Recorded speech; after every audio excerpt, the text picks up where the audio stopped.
Hello, everyone. Good afternoon. Welcome. As folks are joining, please drop in the chat where you're joining us from. Introduce yourself. We have over 500 therapists who've signed up for this session today. So folks, I'm Tiffany here. I'll be walking you through this glorious path today. I typically can see people when we're doing these webinars, and I can't see any of your faces, which is just crushing to my soul. So you got to be really active in the chat so I know that people are really here and I'm not just talking to Michael. Michael's great, but I would love to know I'm talking to some other therapists as well, like Linda and Christy. Okay, so really, we're going to be asking for a lot of participation today. We're paying attention to you all. Amazing. If you're just joining, drop in the chat where you're joining from. Massachusetts, California, Oregon, Michigan. We have over 500 therapists who've signed up for this webinar today. Thank you so much for being here on, what day is it? Monday? I don't even know. Monday. I was on a camping trip over the weekend with 80 people, kids and families. It was wild. So I don't know who I am or where I am, but I'm glad to be here. Well, thank you. We're just gonna jump right in, get this going. My name is Michael from Herd. Herd is an accounting software company specifically built for therapists. We're honored today to have Tiffany McLain, founder and CEO of Lead and Make Bank, sharing this workshop with you. Just a few logistical items. If you do have a question throughout, please, you can either drop it in the chat or there is a Q&A feature as well. You'll see that at the bottom of your screen. This session is being recorded, so if you do need to jump off early, we'll send you a link to the recording. And with that, I will turn it over to Tiffany. Okay, folks, it's wonderful to see all these names coming in so fast. I see some names I recognize. We have people from Oregon, Boston, San Francisco, New York, Auburn. So many folks. We're so glad to see you. If you have to hop off early, I encourage you to change your mind, change your plans, stay here till the end. It's going to be phenomenal. And if I do my job well, we'll actually have time for a Q&A. So that's the hope, is that we'll have at least 20 minutes for Q&A, because we're going to be stirring up some feelings as we go through today. So get ready, folks. Okay, here's what we're actually going to start with. What is happening? So Michael, you all know Michael. In preparing for this presentation, I got some crazy intel from Michael. He told me this in Instagram. He said, in 2022, Herd asked therapists if you all plan to raise your fees in 2023. He asked this question. Some of you might have seen this on Instagram. When he asked this question, 65% of therapists said that they plan to raise their fee. Here's my question for you. You can put this into the chat. How many do you think actually raise their fees? What percentage actually raise their fees? Type it into the chat. 20%, Joshua, you know, 15, 10, 20, 15, 10, much lower than that, 10, 20, 35. All right, so we got some educated folks here, 2% or negative 5%, Shelly. All right, folks, so you're not too far off, although I'm happy to say it was a little higher than 8%, G, negative 5%, Shelly. So the actual result was 33%. When they surveyed therapists again, only 33% of therapists had actually done so. So we have a mystery on our hands. Something's happening here, right? I am obsessed with understanding the psychology of change, what actually allows people to change. And my favorite way to approach this question of change is by examining how our unconscious obstacles show up in our therapy practices. Therapists, thank you, Shelly. Shelly actually meant 15%, not negative 5. That gives me a little faith in the practice, faith in us. We all became therapists because we believe in the potential of change. We believe people can change, and we want to know how we can be part of that process. I feel the same about therapists themselves. I feel the same about us. So 65% of therapists said they wanted to raise fees. Only 33% did raise fees. So today we're going to be talking about why. Why does this happen within our field? What is it that keeps therapists from creating practices that actually take care of us financially? This is what we're going to talk about today. And I know you learned a ton about psychology, the mechanisms of change in grad school. you didn't actually learn this piece. So this is what we're going to be talking about today. What grad school did not teach you, and it's all about how keeping our fees low may actually be hurting, not helping our clients. That's what we're talking about today. Here's the thing. We do know a big part of why therapists do not raise their fees, even when it is time to do so. And we know it has to do with feelings of shame, avoidance, confusion around money. So here's the purpose of the training today. We want to help you move beyond money shame, beyond money avoidance, so you can experience a sense of ease, clarity, and possibility when it comes to earning more in your practice as a therapist, social worker. Here's some challenges I've seen over the past 7 years. I've been working with therapists specifically around the fees they're charging in their clinical work.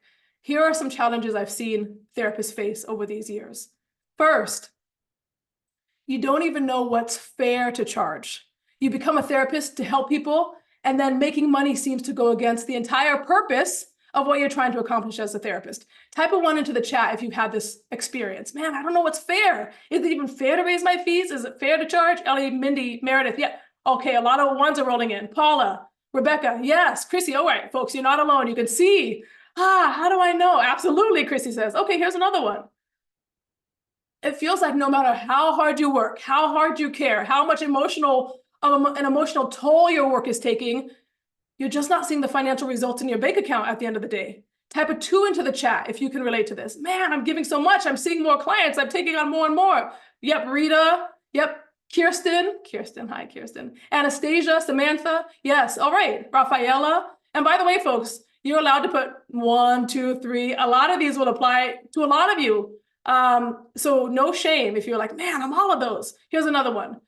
Money just feels like a black hole of anxiety. So you'd rather not even think about it at all. Type a 3 into the chat. If you're like, I just want to show up and do work, I don't want to think about this money stuff. Linda, Paula, Samantha says yes with 1,000,000 exclamation marks. Yeah, and you could even, this could look like even hiring an accountant like Herd, but never even setting up meetings with your financial advisor who you're supposed to be talking about, right? If this is you, welcome. You're not alone. Ellie, yeah, Ellie says 3, this is me, but I'm making progress. Absolutely. Excellent. It's hard. We're going to talk about why in a moment. Here's another one. You know it's time for a fee raise, like those 65% of therapists, but it's terrifying to actually have those conversations with your clients, so you just put it off. Type a 4 into the chat if you can relate to this. Katrina, yeah, whoa, coming in fast. Sarah says 4 with 1,000,000 exclamation marks. Rebecca, Charlotte, yeah, here we go. Valeria, that's right. Okay, there we go. We're going to do one more. Deep down, you really want to earn more. You went into private practice because you actually wanted to have some sense of financial security, some sense of power over your business practices. You want to experience financial ease, but you feel ashamed to admit it out loud. Type a 5 into the chat. Stacey says, yeah. Sarah, yeah. You're ashamed to admit it out loud, and you also feel guilty when you think about the impact earning more has on your clients. This is you, type of 5. Christy, yep. So a lot of you I'm seeing, yep, guilty, shame and guilt. They go hand in hand in this. Yeah, we're going to talk about that, S. Mitchell. Making money doesn't go against the purpose for me, but if clients can't afford it, then that does. Also, I love that you brought that up. Please, as we go through, we have a Q&A box. Make sure if questions are coming up as we go through, which they will, I know for sure, drop them in the Q&A so we can make sure to get to them at the end of this presentation. Okay, so here's what I want for us all today. By the end of today, I want you to know exactly why all this money and therapy stuff feels so hard. We're going to unpack this mystery bit by bit by bit today, number 1. Number 2, you'll understand why it's actually beneficial to your clients when you earn more. This sounds wild. This sounds counterintuitive. We're going to talk about why it's actually beneficial to your clients when you're taken care of financially. When I say that, it makes sense, but it's so hard for therapists to grasp actually in the day-to-day. Here's another one. You're going to get a step-by-step roadmap to actually set your fee appropriately. So when you have that question about what's actually fair, we'll talk about it today. How do you figure out what's a fair rate when charging for the work you do as a therapist in private practice? And finally, my hope is that you'll gain a sense of hope and freedom around money. That's what I want for you as we go through the workshop today. Type into the chat, how would it feel if you no longer had the weight of money shame, guilt, or anxiety interfering with your clinical work or your business practices? If you simply knew how to raise your fee, simply knew what to charge, what would that feel like? Angie says, freedom, fabulous, relief. Yeah, very different from now, Paula says. I understand, Paula. Bliss, said Katrina, amazing, freedom, freeing. So many of you are saying freedom. It's interesting too, because so many of us leave our agency jobs or leave work that feels grueling because we want a sense of freedom. So we set up our own practices, but then we get into our practices and we're experiencing the same weight, anxiety, dread that we left our other positions to escape, and then we recreate it for ourselves. Liberated, to Samantha, to be able to focus on other things. I love that. Competent, says Linda. Intentional. All right, I love it. I want you all to experience all of this today. Let's dive in. Actually, I'm Tiffany, by the way. Michael introduced me at the beginning. I'm a licensed marriage and family therapist turned therapist consultant. That's what I do now. I'm also a Michael. Yeah, I gotta introduce myself. I have two hilarious, kind, young children. I actually, just before this call, had a parent-teacher meeting for my 3-year-old, my almost 3-year-old. She's doing very well, they say. So yeah, I'm a mom. I really spend a lot of time with my kids. That's very important to me. And I'm also the founder of the Lean In Make Big Academy. Where myself, our team, we worked with over 750 students in the LIM Academy, and then also thousands more through our live presentations like this to help therapists actually earn more while increasing your capacity for joy, freedom, and service. We're not about just earn more, just make, and also the fact is therapists can't just earn more without taking care of other people. That is how you're oriented. That's what you do. We're going to talk about that right now. By talking about you. We're going to talk about you and why it's so hard to really go after what you want, especially when it comes to charging a fee that actually takes care of you. We're going to start by talking about the martyrdom mentality. This is the belief that it is our duty to sacrifice ourselves in order to help our clients. This martyrdom mentality runs rampant in our field, and it goes almost completely unchecked within the profession of therapists. It's not just your problem. Undercharging and overworking is an epidemic within our profession. Maggie says, yep, that's absolutely right. And in fact, your family expected this of you. Our social structure sets you up for it, and our professional culture reinforces it. We're going to talk about how. So over this work, I started in 2016 working with therapists around fees because I was having my own struggles around fees and charging, and I couldn't find anyone who could help me actually think about it. I discovered that the vast majority of therapists have unconscious beliefs about money that keep us in a state of fear, shame, guilt, confusion, and resentment when it comes to charging for the work we do. We have folks like Alicia, who said, I feel a lot of guilt for raising my fees, as many of my clients struggle financially due to so many life hardships. I know I'm undervaluing myself by not raising my rates, but I have a deeper mission here, and I feel a great conflict in raising my rates. Type a 1 into the chat, or an Alicia in the chat, if you can relate to what she's saying. Yep, yeah, she's not alone. Alicia, you're not alone. Exactly right. Here's another one. Daniela says, oh, this is a good one. I hear a voice that says, how dare you think your service is worth that much? What makes you different from the rest? Chrissy says, OMG, yes. Type a 2 into the chat if you can relate to what Daniela says. You have voices. Even if you want to do it, you have these voices saying, who do you think you are? What makes you better than anyone else? What makes you think you're allowed to charge, right? Oh, a lot. Bishop, Katie, Rebecca, so many people relate to this. Yes, okay. Here's another one. Kay said, being broke feels like part of my identity. I worry that raising to a higher fee would be selling out. Yeah.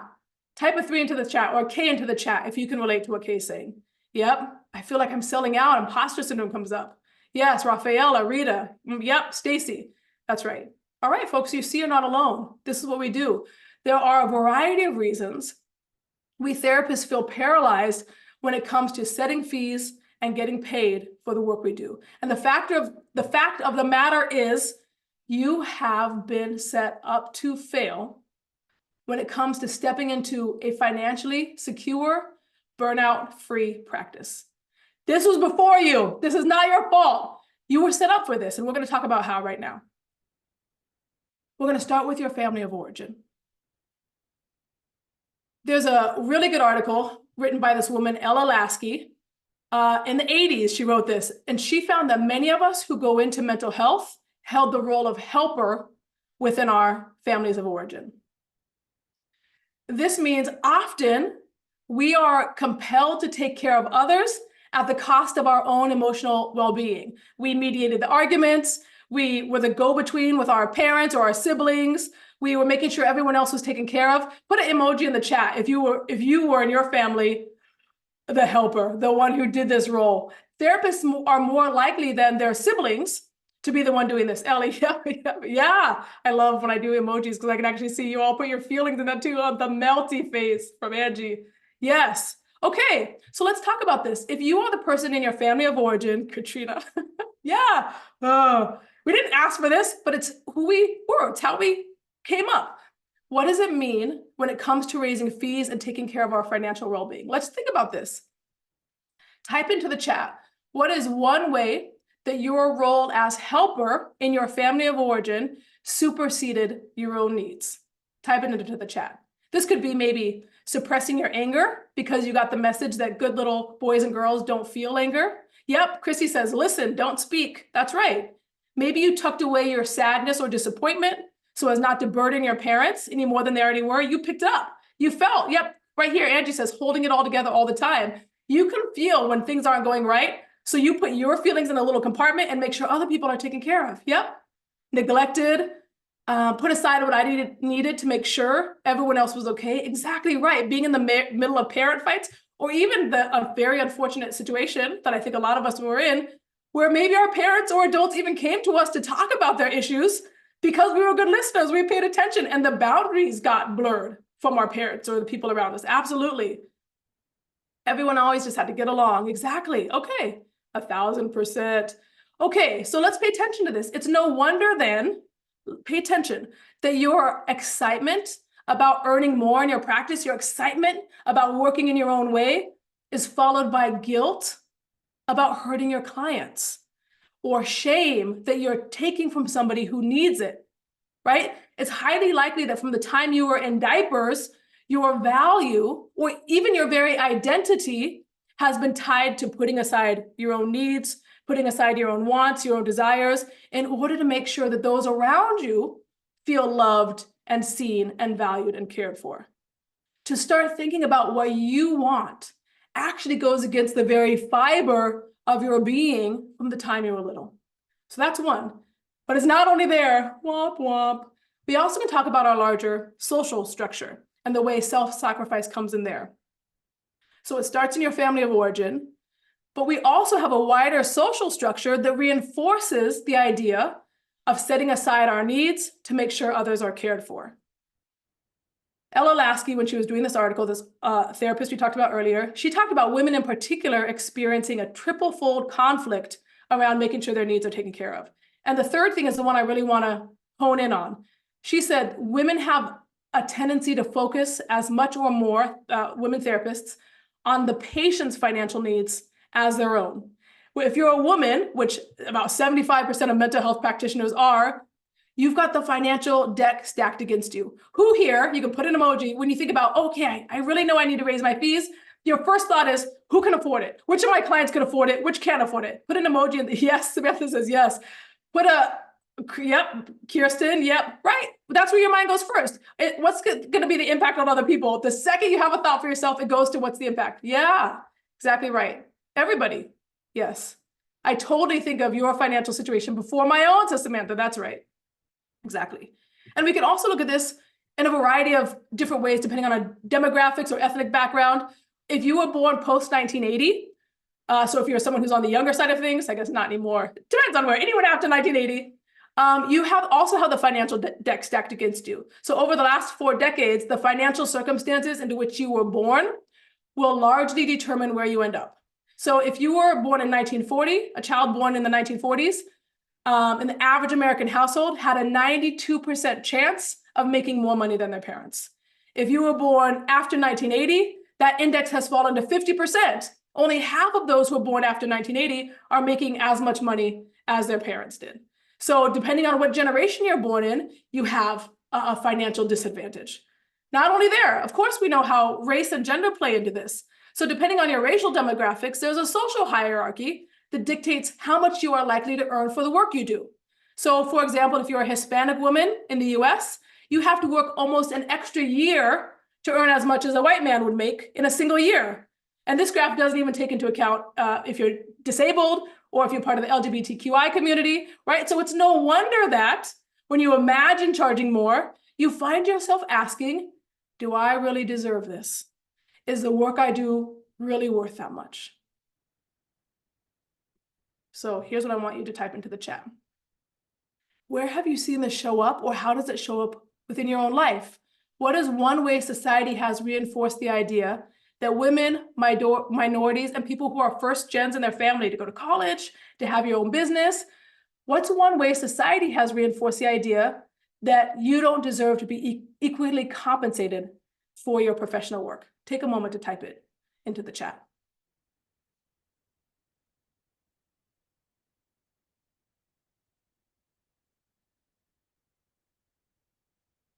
This is a long one, folks, I know. We'll give you a little time. You see it play out. Here they go. Bogdevi says, your spouse or partner will take care of you. Oh yeah. How many therapists, right? Especially depending on if you're a cis, straight woman, you get married, the expectation is like, get married, your husband will just take care of you. I think that has changed a lot, but also depends on where you are in the country, or where you are in the world. Those thoughts really are present. And I actually have a lot of therapists we work with, women who are married to a man, who kind of have taken their private practice as a hobby. They don't really take themselves serious as professionals, which makes sense when we see all the ways the deck is stacked against us to actually step forward and be professionals in the world. What else? Ellie says, it almost scrambles my brain to try to get specific because it's so insidious. That's right. So here I'm asking for concrete examples, but often it's just the way you feel, how you show up, your own inability to charge, which we take as a personal moral failing, but we can actually see the way it's reinforced in all of these different areas. Wage gap, yes. Elizabeth, routing them to low-paying professionals as natural for them. Yeah, just go to the lowing paid. And also it's interesting to see over time how psychology, the field of psychology, used to be really well paid, really well reimbursed. And as more women and minorities have entered the field, the expectation is that your reimbursement goes down. We've seen it. Yeah, great. So many folks, if you're not paying attention to the chat, there's so much in here. As a mom, I took time off, equaled no raise. That's right. The other ways we're doing work. Holy mackerel, yes. Okay. Yeah. Oh, Joshua says, as a cis het white male, I'm told I should charge more. Hey, man, you should go out, right? We've seen all kinds of ways. Beautiful. Thank you for sharing, folks. Here we go. We're going to keep it going. Our professional culture. So we've had our family, we've looked at the wider society, and now we can look at our culture. What are some messages, you can type this into the chat, what are some messages you've gotten from professors, supervisors, colleagues, even therapist Facebook groups when it comes to earning money for the work you do in private practice? Type it into the chat. This is an intense one, I know. I once had, as you're typing this in, I'll say, I once had a professor of mine, he was retiring. I was at his retirement party, and he asked what my fee was. And at the time, my fee was $185. I'm serious about this. He said, I think 180 would be maybe a better fee. Like I think it just feels better for people to kind of grasp onto. I said, oh, I said, what do you charge? And he said, oh, 180. What? Right? Like and this is someone who's been in the field for 30 years, who's encouraging me to lower my fee. So imagine what his fee is. There's a lot in here. Okay, wow, you all are typing a lot. We need to be able to save this chat for folks. All right, here's some messages. Wow. Being shamed for not paneling with insurance companies. That's right. It's a choice whether we want to panel or not. And in our profession, there's often a negative stigma attached, or a stigma attached if you don't make particular choices about what you're doing in private practice. Christy says you have to earn your way to that level of pay. That's right. So senior clinicians can charge this. If you're newer to the field, even if that means you've been doing it for 10 years and you're in your 50s and you have a family to support, you still get the message you should be taking folks for a lower fee. Therapy should be free. Give back to your community through a sliding scale. You're not in this to get rich. Oh my gosh, you all, this is great, sad and great because it's what we see. It's what's real. We didn't go into this job to make good money. Shame for cancellation policy. Sarah says she's got the message, you'll die with those student loans. Don't even bother trying to make more. Michael, I don't know about you. This is crushing to see. Yeah. And also, I'm glad because this is what's happening. And I think it's important that we're talking about it openly so we don't feel so alone with it. Here's what I've seen. I didn't enter this field to make money. Some of you are saying that already.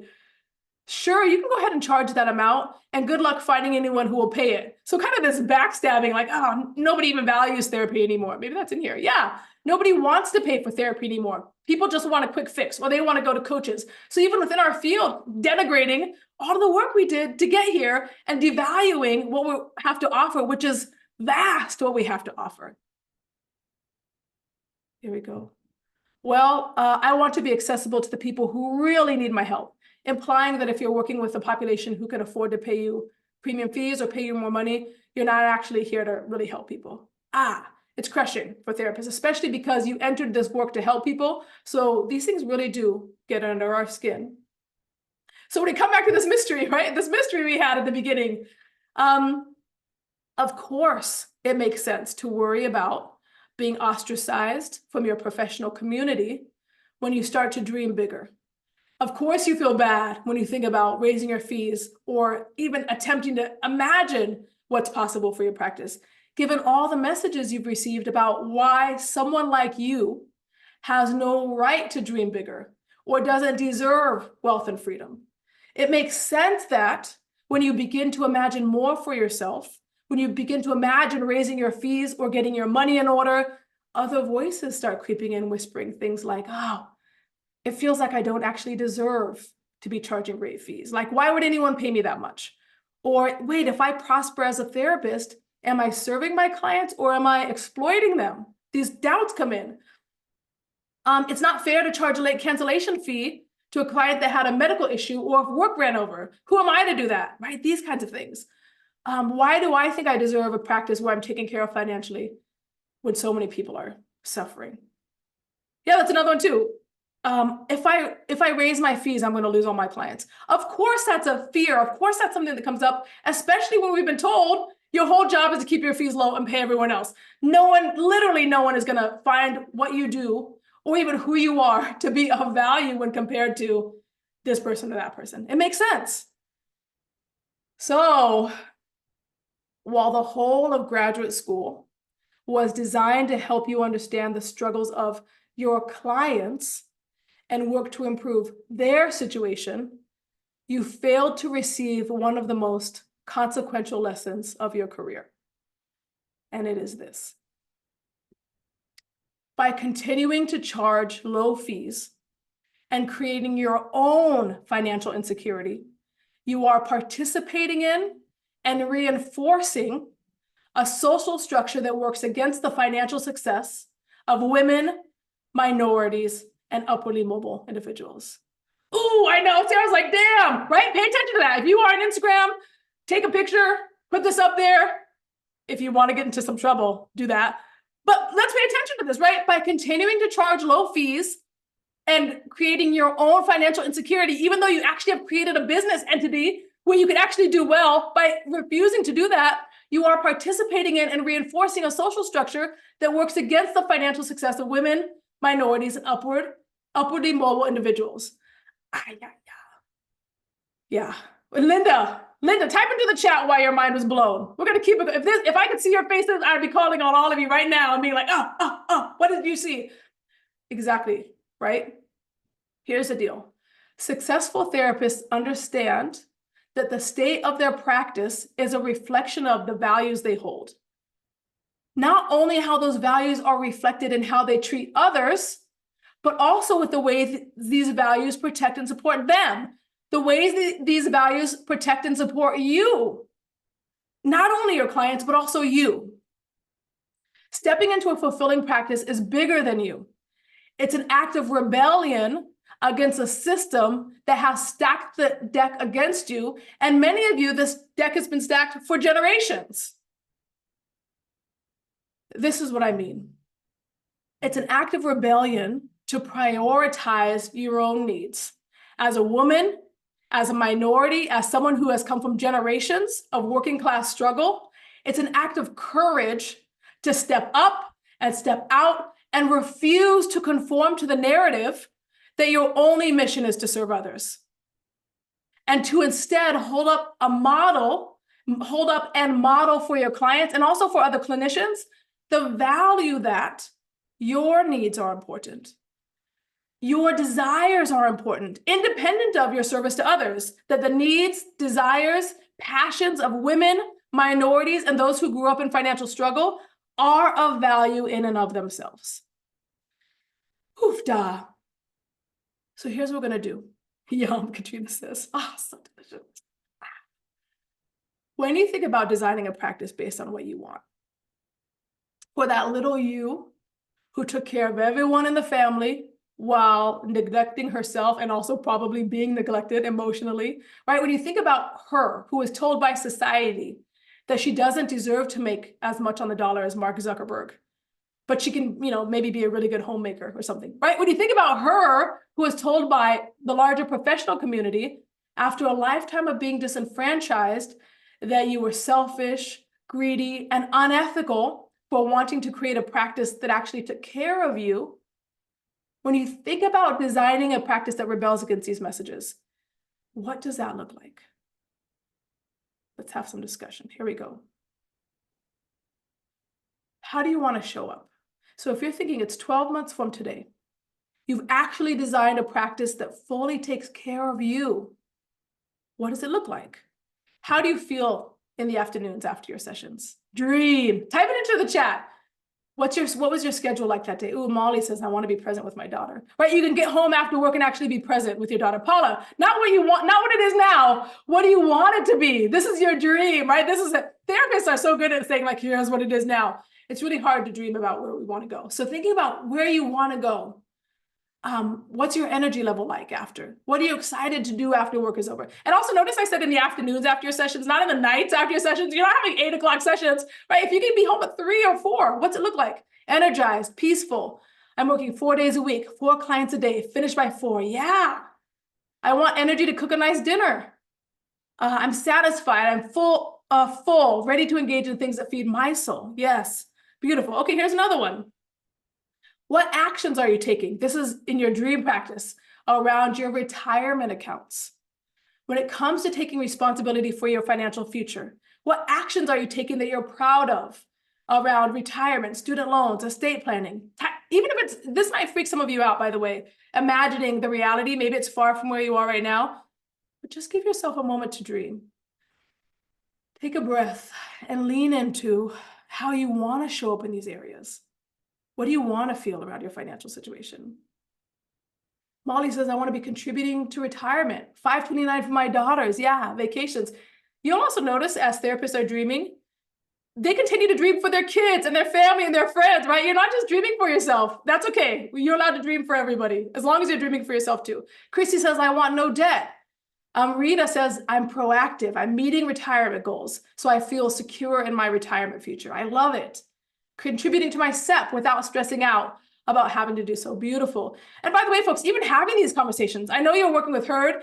Yeah. So you're in a space, you're already being proactive and working with somebody who's helping you think about these things. And I love that we're able to have these conversations too amongst ourselves. Beautiful. Here's another one. How do you feel when a client shows up with a brand spanking new Prada bag in your office talking about the fabulous vacation they just went on? How are you showing up as a therapist? We found that therapists often experience envy and resentment towards their clients when the therapists themselves are not earning enough to experience financial ease.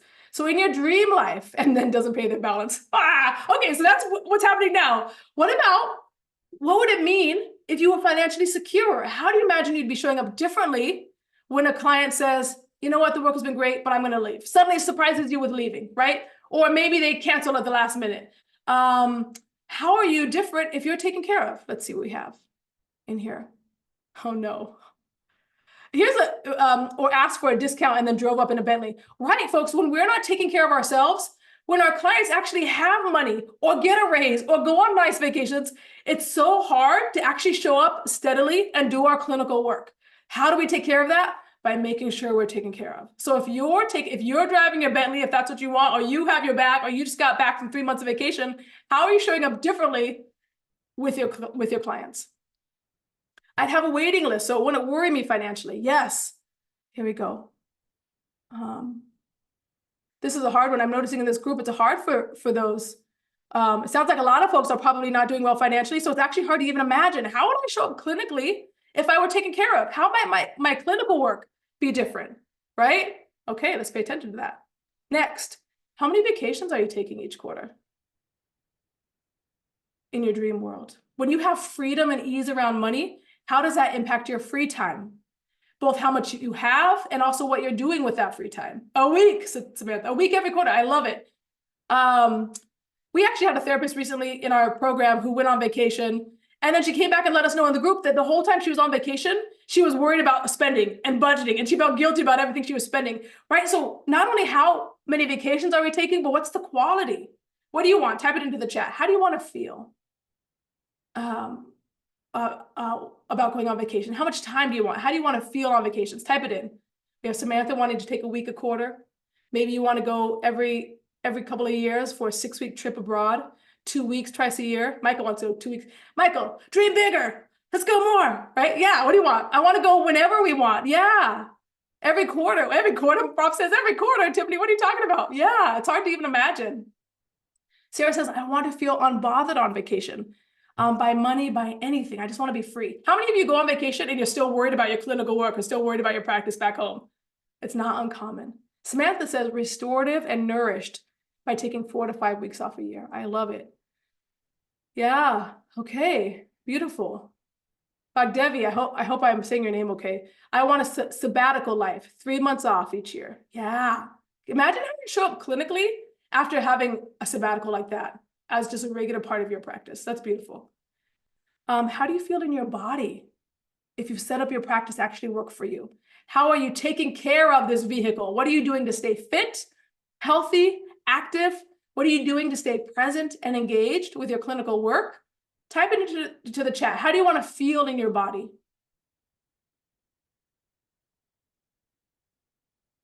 Strong, balanced, yeah. Maybe your back doesn't hurt because you have a nice chair for yourself. You're having a lot of breaks between sessions so you can stand up and stretch, relaxed, at ease. Not fat shaming myself, that's for sure. Yeah, right? You're taken care of. You deserve to be taken care of in your body. Grounded, at ease, strong, vital, connected, in flow. Yeah, okay, therapists, you all can really get behind this one. I see.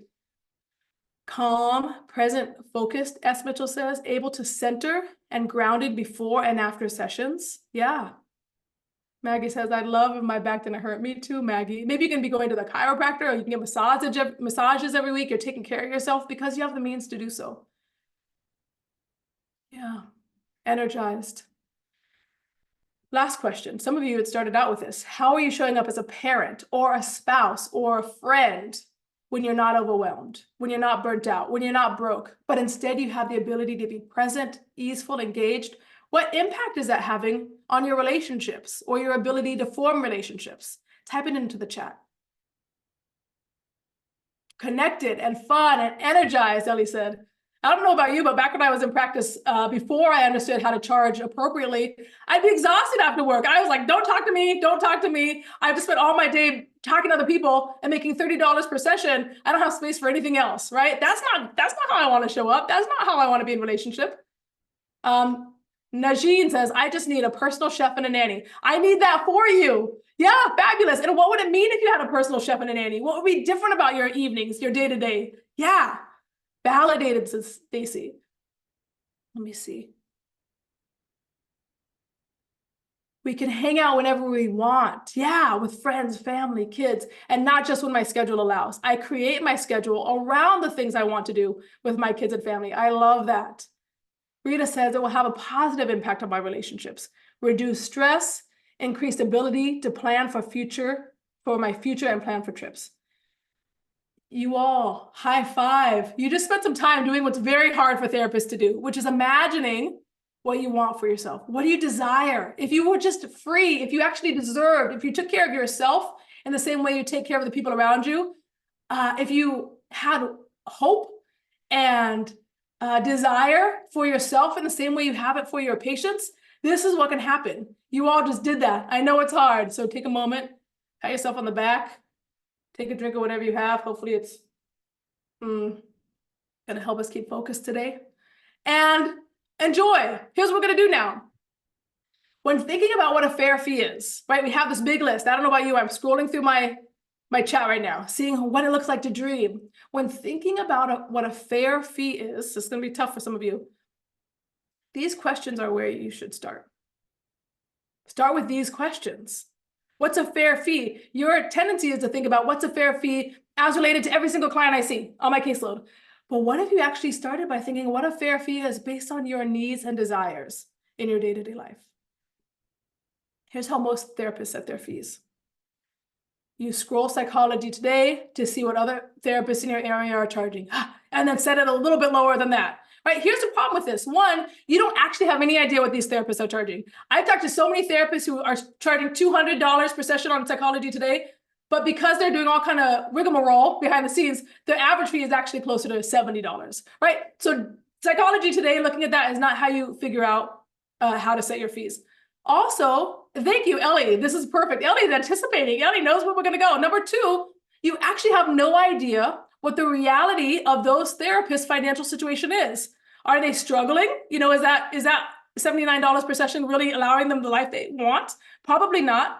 Or maybe do they have family money? Do they have a spouse who supports them financially? We have no idea. So starting there is not the place to go when you're setting your own fees. I encourage you to stay in your own lane and set your fees based on the reality of your financial needs, which we just talked about in that exercise before, not the imagined financial situation of others. Here's another one. Therapists imagine what they think their current clients can pay, and then they charge that fee, right? You'd be surprised at how little information, actual information, most therapists have about their clients, right? We're assuming we know based on what we talk about, but we don't actually know. We're not looking in their pocketbooks. But even so, your current private practice foundation has likely been built on, for all the reasons we talked about, fear, scarcity, you would have attracted are aligned with that foundation. So I want to discourage you from setting your fee based on where you've been, and instead set your fee on, you got it, you're going to start getting it soon, the reality of your current and desired financial needs and situation. It's a different foundation. It's a different way of going into your business. Here's another one. Many therapists think about what they'd be willing to pay for therapy and then subtracting it by 10, right? Oh, I can never afford 150. Oh, I'll charge 118, right? Many therapists, like we talked about, are upwardly mobile. You're probably the first in your family maybe to go to college, probably the first in your family to have a business, which means you're also surrounded by folks who are struggling financially. Probably a lot of your colleagues are therapists who are either in agencies or struggling in private practice. So you're surrounded by folks who are struggling financially. You're coming out of grad school and then agency work, or maybe an insurance-based fee structure. All you've ever known is financial struggle, stress, burnout, and urgency. But simply because that's all you've ever known, that doesn't mean that's everybody's reality. I don't want you to set up your business foundation based on your unresolved trauma and generational poverty. I want you to set your fee based on the reality of your financial needs and situation. Miranda said, we're going to get to questions in a minute. I love this. Miranda said, well, what about when my ideal client, queer and trans young adults, can't afford that ideal fee? We have a podcast called The Money Sessions. Go listen to Shawnee's episode, SHAWNY. Shawnee works with queer youth, and she was worried, oh no, if I do this work as a therapist, I'm not gonna be able to work with the people I really want to serve. That's in our heads. That's actually not true, right? We come into this work with paradigms around who or what. I'm gonna give my example from my own life. I'm in San Francisco, African American. I was thinking, okay, I really want to work. I really want to charge premium fees. regardless of whether I want to or not. I'm in San Francisco. I'm in my mid-30s. I'm not just starting out. I want a family one day. I can't be charging 25 cents per session. But here was my thought. But that means I'm only going to have to work with white folks because no Black people can afford me. What kind of racist thought is that? We're talking about internalized racism or internalized sexism. I am encouraging you to actually question your assumptions around who you can work with based on your fee, right? We need to actually start by looking at our own assumptions about who we can work with. I've talked to many therapists who say, oh, I really want to, they're saying this less, maybe because they hear me talk. Oh, I really want to work with, Black clients, so I have to keep my fees low. What? I really want to work with gay clients, so I have to keep my fees low. Huh? Right? I really want you to start questioning your own assumptions and come back to this idea of how have you been brought up? Who are you spending your time with? And then imagine, I know you can because you're a therapist, are there cognitive biases based on the financial trauma you've come from that you're now putting those glasses on and using it to view the entire world? The answer is yes. Okay? All right, I don't want you to set up your business foundation based on your unresolved trauma and generational poverty. Last one. Many therapists set their fees by charging what just feels right. I just didn't, that doesn't, $185 doesn't feel right. Let me charge 110, right? Here's the fact. Your feelings have gotten you very far in terms of being highly attuned to the subtle emotions that non-therapists miss. Your feelings are beautiful. Your feelings are your paycheck. However, they are very misguided when it comes to you setting your fees. Unless you've done the work we've been talking about today, what feels right when it comes to setting your fees, it's invariably shaped by familial, social, and professional systems that devalue you and the work you do. So instead of setting your fees based on your feelings, I want you to set them based on, you guessed it, the reality of your financial needs and your financial situation, your dreams, your desires, what you want for yourself and your family and the people around you. Okay. We have a fee calculator. We'll also be sending this to you after. You can download it you can use this QR code to make it easy. We're going to send this to you via email after our presentation today. With this calculator, we're going to literally walk you through the steps to figure out exactly what you need to charge in order to show up fully and easily based on the exercise we just had you do. So you can not only do the best work you can with your clients because you're not showing up resentful and burnt out and overwhelmed, but also so that you can show up fully for yourself and for the people who you love, even outside of work. We want you to have emotional energy, love, presence, energy, vitality, not only for your clients, but for all realms of your life. Okay, folks, I know you have a million questions. We're going to dive in. If you haven't dropped it in the Q&A already, do. Let me pull this open. And we are going to dive in as some of these things can bring up a lot of feelings. I saw things in the chat around, but who can afford me? If I raise my fees, what's that going to mean? Oh, let me put this Q&A. Am I really allowed to do it? So we'll take some time to have you type your questions into the chat.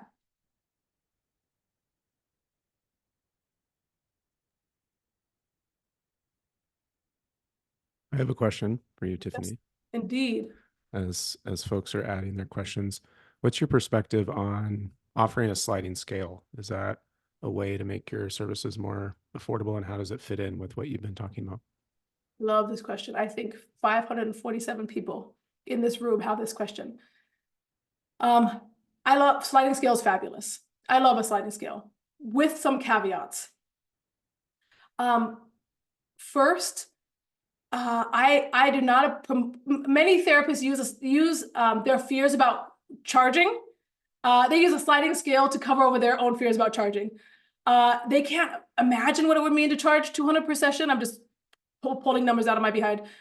Charge 200 per session. They can't imagine it. So they say, well, someone calls and they say, oh, my fee is 200, but what can you afford? What can you afford? 30? Okay, 30, right? There's a fear about actually standing behind the number you need to take care of yourself. So if someone decides to have a sliding scale, I want them to do it in the right order of operations. We all know about Maslow's hierarchy. I have never met a therapist who has successfully built a practice on a sliding scale without first considering what does their fee need to be? learning the skills to charge that fee across the board, and then opening up some spots for a sliding scale after their needs have already been taken care of. If you don't do it in that way, if you do it the other way, where you're just offering a sliding scale out of guilt, shame, anxiety, desire to give back, desire to help, resentment, envy, burnout, overwhelm. I've never seen a situation where that wasn't the result, except in situations where the person is independently wealthy, where the therapist already has all the money they need to see sliding scale patients. That being said, I'm going to take 45 minutes to answer your one question, Michael. That being said, I think it's problematic when we're, again, offering sliding scales without addressing it clinically consistently. What does it mean for a patient? I've been on that side as a patient who, my partner's white. I love white folks, my mom's, but this is an important dynamic for me. I had a white male therapist who was middle-aged. I was on his sliding scale. Guess what that did for me? We never talked about it. He felt great about it. He's offering this young Black woman a sliding scale. He felt like a hero. I felt like, oh, I need to be good and be nice and be fun and be funny because I'm getting this discount. That was playing out in our therapy for a year and a half. Then I made some more money or got insurance. I think I got access to insurance and could suddenly pay his full fee. That dynamic changed. It changed, and it was a problem for the therapy when I suddenly wasn't being nice and funny and obsequious, right? So if you're going to offer a sliding scale, you need to be getting consultation and supervision about what that means clinically, what your patients or clients might be doing with that, and how it might be impacting the clinical work. If you're coming in to be a savior with your sliding scale, that is a problem in many therapist configurations. That answer your question, Michael? Yes, that was great. We have a few questions coming in through the Q&A. Holy mackerel. Ellie asks, how do you navigate people terminating earlier than clinically relevant due to cost with private pay or when their deductible resets at the start of the year? A couple of things. First of all, when I think about choosing your niche as a therapist, part of that calculation is, can these people afford therapy in the way I offer it? And are they willing and eager to pay me? So if you're having clients who are coming on and they can't actually afford to do the work, let's say you work weekly with people, that's how you do your best work, and you work with people for 12 months to 2 years. That's how you really have seen transformation.